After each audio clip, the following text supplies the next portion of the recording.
Mbak Nini tadi pertama kali melihat wajahnya, Mbak, jujur aja Mbak.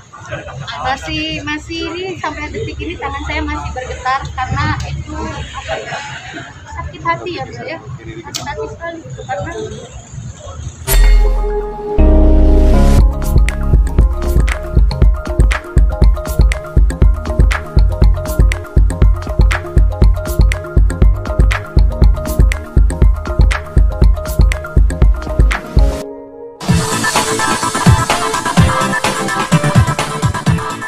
laporannya, terus udah gitu ya kita semuanya jalankan sesuai prosedur saja, tapi kan kita tinggal membuktikan bahwa yang dituduhkan ke kami itu tidaklah benar, tidak ada ditutup-tutupi, ya silakan aja periksa. Tapi itu sih nggak jadi masalah besar buat saya. Yang masih menyangkut di hati saya sebenarnya salah satunya adalah masih ada 2 orang notaris atau PPAT yang masih di luar sana, padahal statusnya juga sudah tersangka, sudah diadakan pemanggilan tapi belum datang, masih melakukan kegiatan.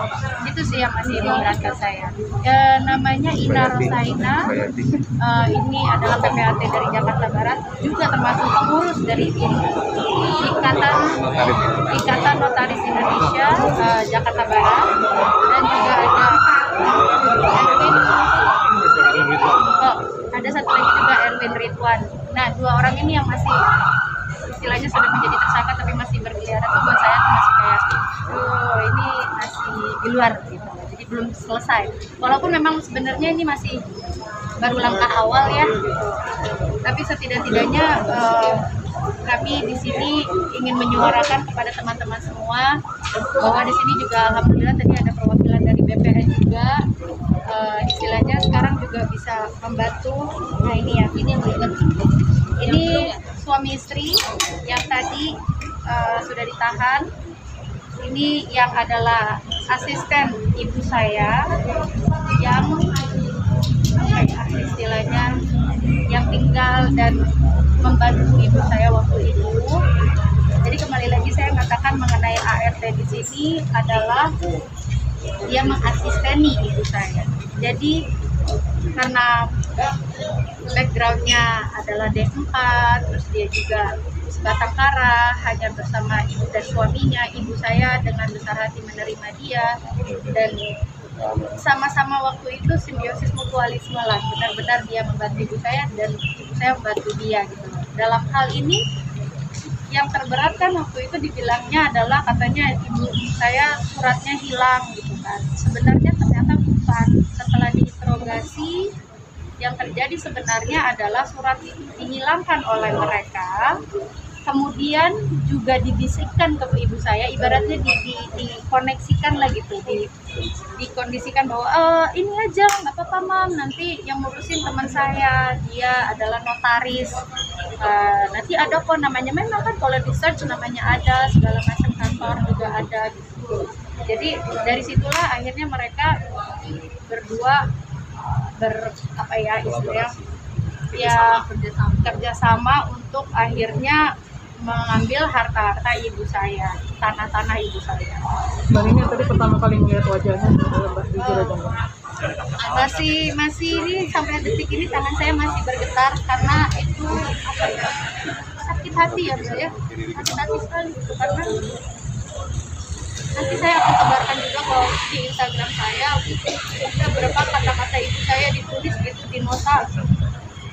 Dia pinjam uang berapa, dijanjikan minggu depan kembali, dia sudah ngambil segini segala macam, apa ya, jadi kok lu tega sih gitu, ibu saya sudah ngasih lu kehidupan lebih baik gitu, memperbaiki kehidupan lu, ternyata timbal baliknya seperti ini gitu. Jadi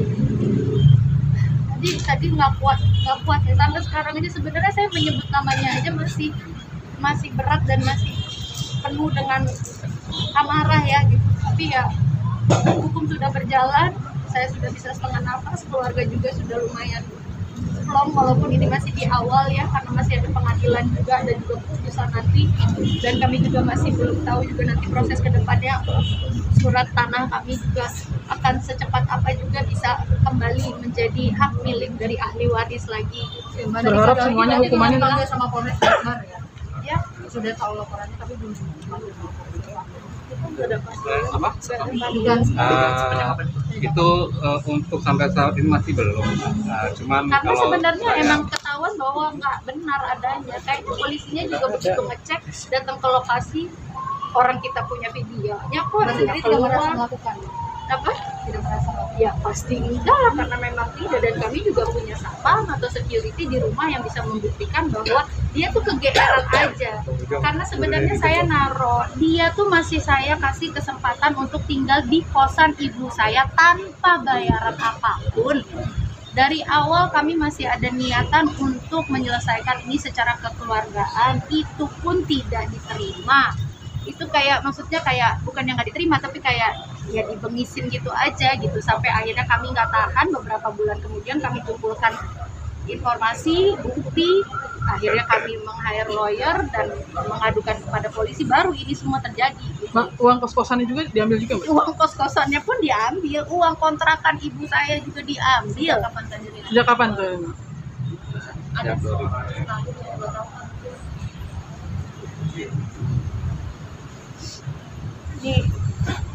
Ini contoh ibu saya nih, ini yang paling jelas, nanti saya akan taruh di instastory saya. Ini urusan tanah, suratnya keselimpat, lagi diurus oleh orang pertanahan melalui Rere. Dia, ibu saya, karena ya ibaratnya dia panggilannya Rere ke Riri tadi ya, dengan jumlah uang untuk ngurus sebanyak 30-40 juta dengan melakukan meminjamkan gelang, kalung, dan lain-lainnya. Pokoknya nanti saya akan sebarkan juga. Ini semua ada tulisannya. Ini tulisan ibu saya. Dan dari sinilah kami juga pelan-pelan mengumpulkan. Kok ada ini ya, kok ada ini. Saya bersyukur waktu itu saya pernah kasih tahu ibu saya sudah banyak pelupanya. Makanya saya kasih tahu sama ibu saya, Ma, kalau ada apa-apa tuh ditulis. Jadi kita juga tahu, mama juga bisa ingat gitu kan, balik lagi ke bukunya gitu.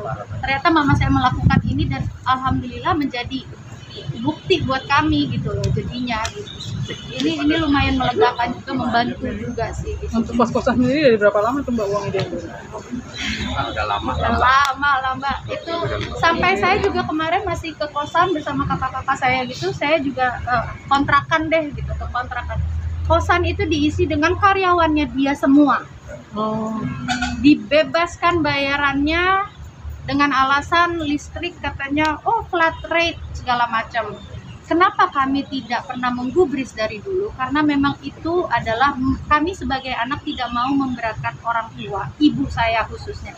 Saya menganggap bahwa karena ada orang ini, keuangan ibu saya itu jadi istilahnya jalan, dan ibu saya jadi punya pemasukan gitu loh. Dan memang jujur kami tidak ada satupun yang nyangka dan tidak ada pemikiran buruk sedikit pun gitu loh, karena merasa bahwa oke, sepertinya baik-baik saja gitu, nggak apa-apa. Saya datang ke kosan juga ada yang datang, ada yang ngekos segala macam, bahkan ke kontrakan baru ya setelah semuanya ibu saya meninggal, akhirnya kami turun tangan, baru kami kupasin satu-satu.